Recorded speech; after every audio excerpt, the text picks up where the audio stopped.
Mr. President, great to see you as always. Over 40,000 people from 82 countries. This is the second largest event in Azerbaijan since COP29. What does hosting WOOF 13 mean for Azerbaijan in terms of their international role in shaping the future of sustainable urban development? For us, of course, it's a great honor to be a host country for WOOF 13. 182 countries gathered here. And this is a good demonstration of respect towards Azerbaijan. And as far as I know, the number of participants is a record high. So this really is a demonstration that the topic is important, and the host country also is a country which has a lot of international connections. And of course, for us, it's also an opportunity to report to the audience, the international community, about what has been done so far, what are our plans, and also to learn from our partners, because the level of participation and the number of heads of state and government demonstrate that today urban planning is really something which many leaders think about.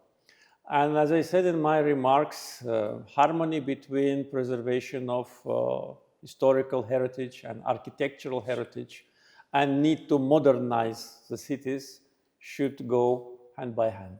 Well, obviously, Azerbaijan has presented smart city and green energy projects, across Karabakh and also East Zangezur, both areas of post-conflict, and their rebuilding of those areas. How can you see these projects contributing to global urban innovation? What can people learn from yourselves? You talk about other people, I think that we have so far elaborated a unique experience how to build cities and villages from scratch. Yeah.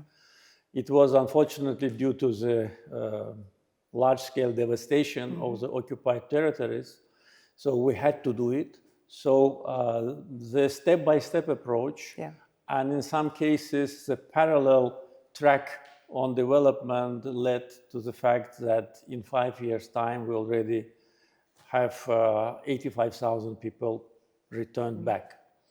So electricity, number one. So far, we already commissioned 307 megawatt of hydropower, and 340 megawatt of solar power is under construction right now. So this will be enough not only for Karabakh and Eastern Zangezur, but to the much broader area. Also, connection of electricity grid to the whole country was organized. 75 kilometers of tunnels, out of which 70 kilometers already commissioned, and 500 bridges, 435 of these bridges already done, railroads, schools, hospitals, so all goes in parallel.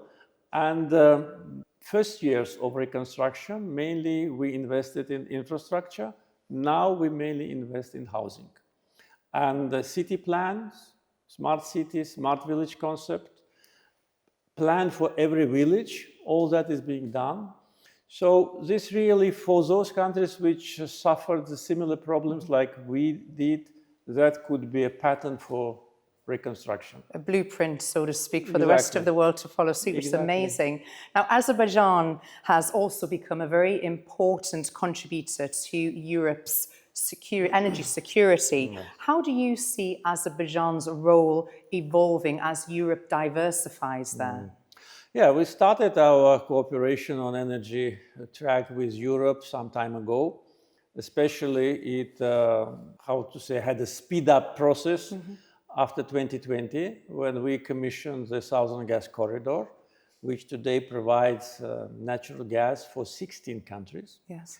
And by this number of supply by pipeline gas, the number of countries we provide energy, we are number one. The number is growing. Yes. 10 members of European Union are our clients, and in total 12 countries from Europe are recipients of Azerbaijani gas. The number of countries is growing. The number of requests for us to start cooperation is growing. And fortunately, we made our homework with the pipeline infrastructure and also with the upstream. So now the level of production is going up. Very soon, probably in the beginning of next month, we will report about the beginning of gas production from the new field. So it's a win-win situation. We need a premium market, Yes. which is Europe. Yes. And Europe needs alternative source of supply, which is Azerbaijan. So we combine our efforts and established a very fruitful cooperation with European Commission. Thank you. You have been a really big advocate for diplomacy and stability in the region and beyond. Now, the Hormuz crisis is impacting regional and global economies. How is Azerbaijan approaching and dealing with that? We are not affected by the crisis with respect to the supply chain, because our policy of diversification of energy supplies and routes is not a policy of today. It's for many years. We're pursuing it, and we managed together with our partners, with the neighbors, Yes. to build a diversified supply chain, whether it's oil, gas, electricity, or connectivity. And of course, what is happening now in the Middle East to a certain degree influences everybody, because some may think that the high oil price could be beneficial. Yes, it is, but at the same time, countries which are rich with oil reserves, many of them are investing in the treasuries, many of them are investing in stock markets, and when this turbulence happens, the stock market goes down. So we lose money from our investments while earning a little bit from high oil price. So everybody is affected by that. But from point of view of our own energy projects, no, we are on the safe side.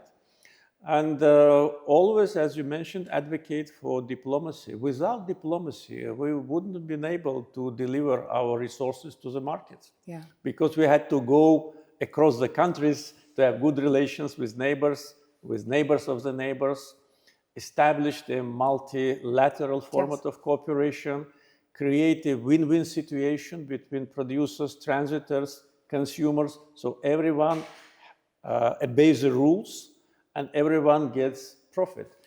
So from this point of view, I think experience of Azerbaijan can be useful. After the crisis is resolved, hopefully sooner than later, probably it will be a new situation. Many countries will reconsider their energy policy and the ways of delivery of energy supplies. And most probably, Azerbaijan's geography and already assets will be needed more than today.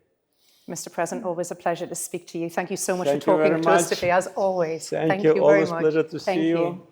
Glad to see you again in Azerbaijan. always great to be back. Thank you for having me. Thank you so much, gentlemen. Thank you, everybody.